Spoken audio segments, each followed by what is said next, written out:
तो स्वागत है आपका पाठशाला में। जैसे हमने लास्ट वीडियो में देखा था कि जे थॉमसन सर ने बताया था कोई भी चीज़ों से नेगेटिव चीज़ें बाहर आ रहा है, दैट इज़ कैथोड रेज बाहर आ रहा है जिनको हम इलेक्ट्रॉन कहते हैं। लेकिन कोई भी एक वो जो चीज़ है, एटम है, मतलब जो मटेरियल है, उसका नेट चार्ज तो ज़ीरो है। इसका मतलब क्या है? ऑब्वियसली उसके अंदर कहीं ना कहीं पॉजिटिव चार्जेस है। तो उसी के बेस्ड में रख के हम जो जे थॉमसन सर ने जो एटम होता है उसका एटॉमिक स्ट्रक्चर बताया, है ना क्या? तो फर्स्ट हम देखते हैं जे थॉमसन सर का एटॉमिक मॉडल। जे थॉमसन, सो इनका जो एटॉमिक मॉडल है इसका जस्ट क्या बोलेंगे, ये फर्स्ट एटॉमिक मॉडल था, फर्स्ट एटॉमिक मॉडल, इसीलिए ये फेमस है और कुछ नहीं। इसीलिए हम इसको पढ़ते हैं, फर्स्ट था इसलिए। लेकिन इसको मतलब इसके साथ अभी क्या बोलेंगे, इसको हम स्टडी भी नहीं करते। जस्ट पहला किस तरह बताया गया था उसके उसके हिसाब से जस्ट उसी का हिस्टोरिक वैल्यू है इसका। तो जे थॉमसन सर ने क्या बोला था, उन्होंने बोला था कि एक एटम के अंदर नेगेटिव चार्जेस और जो पॉजिटिव चार्जेस है वो इक्वली डिस्ट्रीब्यूट होते हैं। तो लिख देंगे जे थॉमसन स्टेट दैट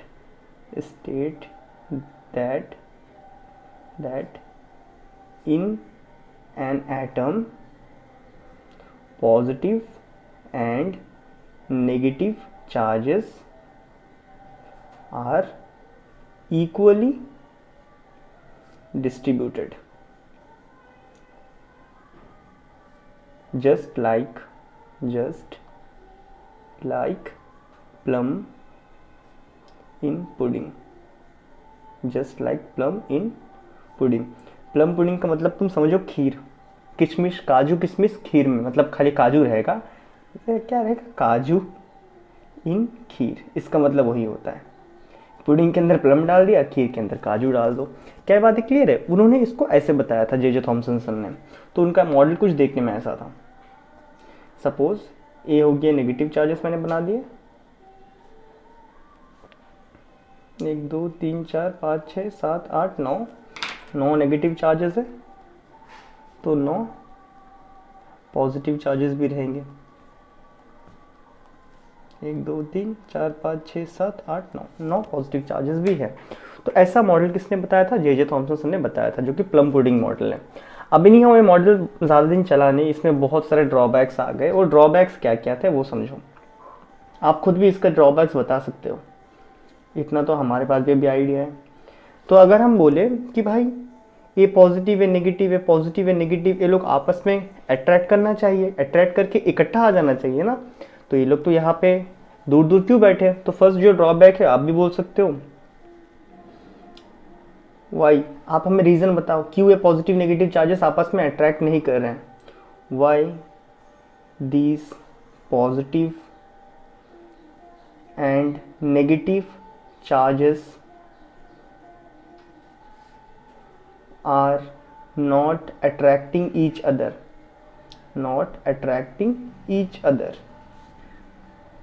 ये एक दूसरे को अट्रैक्ट क्यों नहीं कर रहे? वन अनदर, ये एक दूसरे को अट्रैक्ट क्यों नहीं कर रहे? ये लोग अट्रैक्ट करके छोटा बना लेना चाहिए था अपने आप को, मतलब एक दूसरे को अट्रैक्ट भी नहीं कर रहे, इसका रीज़न बताओ।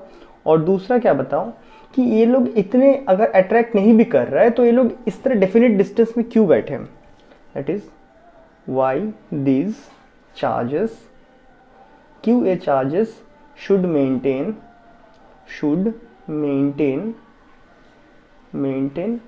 A definite distance inside a atom, inside an atom। इसका मतलब है ठीक है भाई, मान लिए ये लोग अट्रैक्ट नहीं कर रहे, अगर अट्रैक्ट नहीं कर रहे तो ये दूर दूर भी क्यों बैठे वो भी बता दो। तो ये सारे चीज़ें हमारे जे थॉमसन सर बता नहीं पाए, लेकिन ये क्या है, फर्स्ट एटॉमिक मॉडल था तो इसीलिए हम इसको पढ़ते हैं।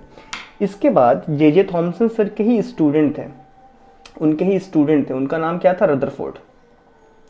और मैंने पहले ही बताया था उस टाइम में उतना नेट वगैरह तो था नहीं, तो सर ने बनाया तो उनके स्टूडेंट उसको बहुत बढ़िया से स्टडी किया होगा, उनके साथ ही रहते थे, बात चलते थे, बात होता है ना प्रोफेसर वगैरह और उसका प्यारा स्टूडेंट का तो हमेशा बात चलते रहता है।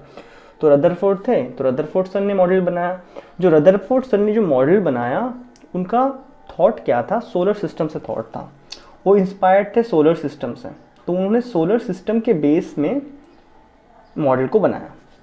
अब देखो अभी तक यहाँ पे बात कंक्लूजन क्या हुआ था, पहले जे थॉमसन सर के रिसर्च से कंक्लूजन क्या हुआ था कि नेगेटिव चार्जेस बाहर आ रहे थे, कैथोड रेस बाहर आ रहे थे जो कि नेगेटिव थे, और एटम का नेट चार्ज 0 होता है, तो there must be positive charge, कहीं ना कहीं पॉजिटिव चार्ज होगा। दूसरा कंक्लूजन क्या आया था, जब हमने चार्ज टू मास रेशियो निकाला था, किस चीज़ का, इलेक्ट्रॉन का, तो इतना निकल के आया था। इसका मतलब क्या है, इलेक्ट्रॉन के पास चार्ज ज़्यादा है कंपेयर टू उसके mass, that is electron that is आपका cathode rays, electron has more charges compare to mass. इसका मतलब क्या होता है कि इलेक्ट्रॉन के पास चार्जेस ज़्यादा है कंपेयर टू उसका मास। तो कहीं ना कहीं इनडायरेक्टली हमें एक चीज़ समझ आता है, जो मास है, जो ज़्यादा मास है, मास किसके पास है, तो दैट इज मोर मास किसके पास, ज़्यादा मास किसके पास प्रेजेंट है, more mass present is with positive. जो पॉजिटिव नेचर के चार्जेस रहेंगे उनके पास ज़्यादा मास रहेगा। तो यही चीज़ को सोचा और सोलर सिस्टम से इंस्पायर हुए हमारे रदरफोर्ड सर, और उन्होंने इस मॉडल को बनाया। जैसे सोलर सिस्टम में जो सन का मास है वो हद से ज़्यादा है और कंपेयर टू प्लैनेट्स के, तो सन ने भी वही दिमाग लगाया। और जो रदरफोर्ड सर है उन्होंने क्या बोला कि जो पॉजिटिव चार्जेस है ना, पॉजिटिव चार्जेस आपके सेंटर में रहेंगे, डन है, पॉजिटिव चार्जेस आपके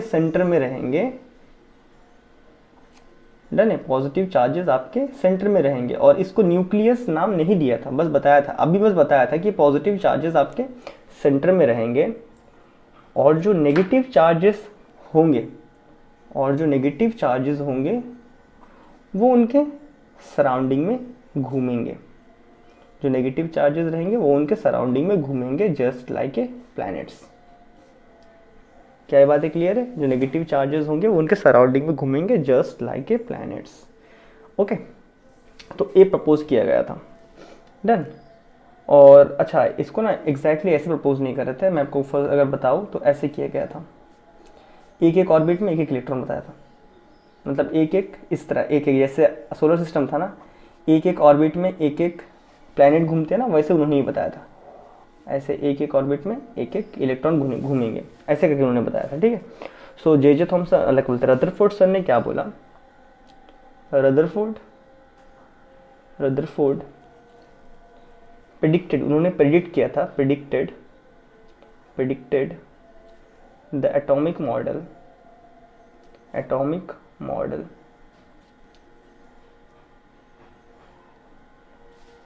जस्ट लाइक सोलर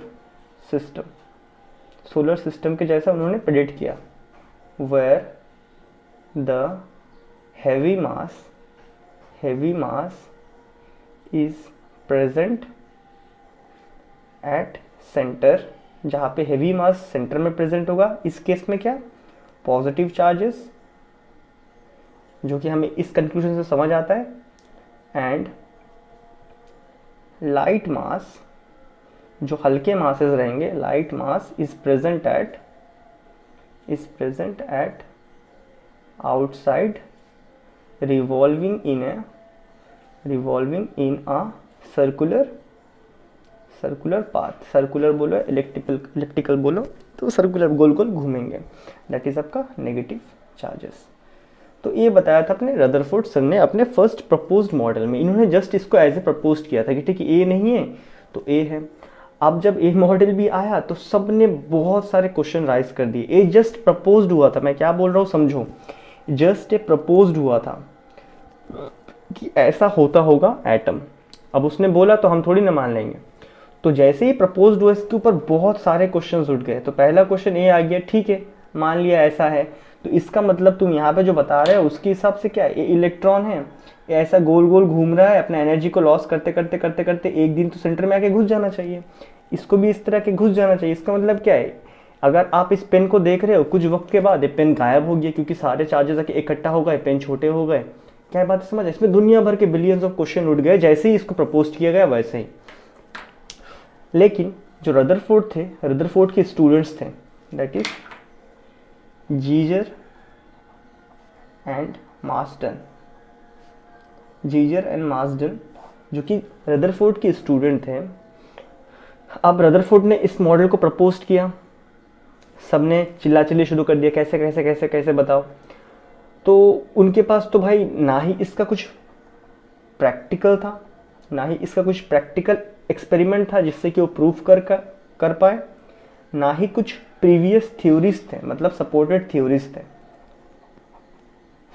थ्योरीज थे जो इसको प्रूफ कर पाए। समझ रहे हो क्या? तो जैसे रदरफोर्ड ने इस मॉडल को प्रपोज किया, एनीहाउ आपको पता है आज हम इसी मॉडल को पढ़ते हैं, ठीक है। तो जैसे उन्होंने उसको प्रपोज किया तो सबने क्वेश्चन रेज कर दिया, और ना ही उस टाइम ने रदरफोर्ड ने कोई प्रैक्टिकल करके शो किया था कि ये ऐसा होता है, और ना ही कोई सपोर्टेड थ्योरीज थे। तो उस वजह से रदरफोर्ड का मतलब मॉडल को उतना वैल्यू उस टाइम में नहीं मिल रहा था, और भी बहुत सारे क्या बोलते हैं एड ऑन आपका मॉडल्स बनाए जा रहे थे। तो रदरफोर्ड के स्टूडेंट थे जीजर एंड मार्सडन, उन्होंने प्रैक्टिकली प्रूव कर दिया था कि ऐसा ही होता है एटम का स्ट्रक्चर। अब उसमें इंटरेस्टिंग चीज़ पता है क्या है? जैसे ही जीजर एंड मार्सडन ने इसको प्रैक्टिकली किया था, करने के बाद इसके जो रिजल्ट्स आए ना, जो रिजल्ट्स आए एक्सपेरिमेंट करने के बाद जो रिजल्ट्स आए, और वो रिजल्ट्स को जब रदरफोर्ड को दिखाया गया ना, जब रदरफोर्ड को दिखाया गया रिजल्ट्स, तो रदरफोर्ड ने क्या बोला, भाई एक्सपेरिमेंट फेल हो गया, ऐसा कुछ कैसे हो सकता है, एक्सपेरिमेंट फेल हो गया। समझ रहे हो ना? इन लोगों ने मेहनत किया, भाई गुरुजी है, गुरुजी का बातों को कैसे मतलब हर कोई गलत बोल रहा है, गुरुजी ने बोला है कुछ तो बात होगा, उन्होंने प्रैक्टिकली किया, करने के बाद उन्हें रिजल्ट्स भी मिला जीजर एंड मार्सडन को, और उसको रदरफोर्ड को दिखाया गया। रदरफोर्ड सर देखिए ऐसा होता है। रदरफोर्ड सर ने क्या बोला, भाई एक्सपेरिमेंट तो फेल हो गया। लेकिन ये जो बच्चे थे उन्होंने सर को दोबारा बोला कि सर प्लीज़ ये सबसे कम वाले में फोकस कीजिए, वैसा हुआ तो क्यों हुआ। तो जब वो फोकस हुआ, दैट इज आपका अल्फा पार्टिकल जो एक्सपेरिमेंट रहेगा, जब उस पर फोकस करे तो पता चला हाँ भाई ऐसा ही होता है। क्या ये बातें क्लियर है? तो जीजर एंड मार्सडन ने जो पार्टिकल जो ये प्रूव करवाया था एटम का स्ट्रक्चर ऐसा होता है, ये प्रूव करवाया गया था अल्फा पार्टिकल एक्सपेरिमेंट से। अल्फा पार्टिकल एक्सपेरिमेंट, तो अभी आप समझ सकते हो कि कितना इंपॉर्टेंट है अल्फा पार्टिकल एक्सपेरिमेंट, किससे कितना क्वेश्चन बनने के चांसेस बनते हैं। क्योंकि भाई एटम का स्ट्रक्चर ऐसा ही होता है, प्रूफ कौन सा एक्सपेरिमेंट किया था, अल्फा पार्टिकल एक्सपेरिमेंट किया था।